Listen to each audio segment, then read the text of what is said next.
sort of try to understand how the sort of increasingly intimate relationship of China with the outside world was really happening on a personal level, not on the kind of geopolitical level or financial one, or commercial one, but really on a personal one. So I'll just very quickly go through this. We did lots of different ways. This is like a feature which is by a Dutch photographer, Yuan Bond, which is just combining in a very silly, very simple way, Dutch and Chinese landscapes. This is a kind of interesting one where we interviewed a Chinese girl who had never left China about Holland and what her opinion of Holland was based on basically no experience at all.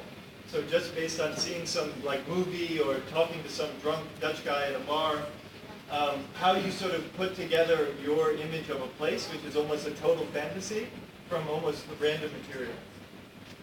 And this was a kind of similar one. This was a feature about a Dutch photographer who had never come to China. And she came to China for 1 month, and she basically photographed everything she saw in a complete crazy way. I think she took 20,000 photographs in a month. And she created these sort of inventories of all light fixtures or all bowls.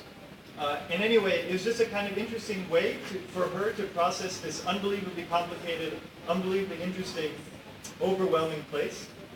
This was her way to sort of deal with it. Yeah, we also had ones which were more kind of intimate and in-depth. This is about the company United Shoes, which is a shoe company, women's shoes. And it's founded by, and its lead designer is a Dutch guy, but it's based in China and produces all its shoes in China. So we talked to this Dutch guy, and we talked to this woman who is the sort of general manager of the company about their relationship and their kind of working relationship and how the different sort of personality traits of one culture meets the other one in order to produce something kind of special that you couldn't do on your own. So we did a bunch of issues about different places. This is the one about the US. This is one about Africa. This is one about the UK with kind of all the different Chinese restaurants you can find in any little town in England, basically. They'll always have a Chinese restaurant, and it's basically just a kind of statement about the stretch of Chinese culture, basically to every corner of the earth.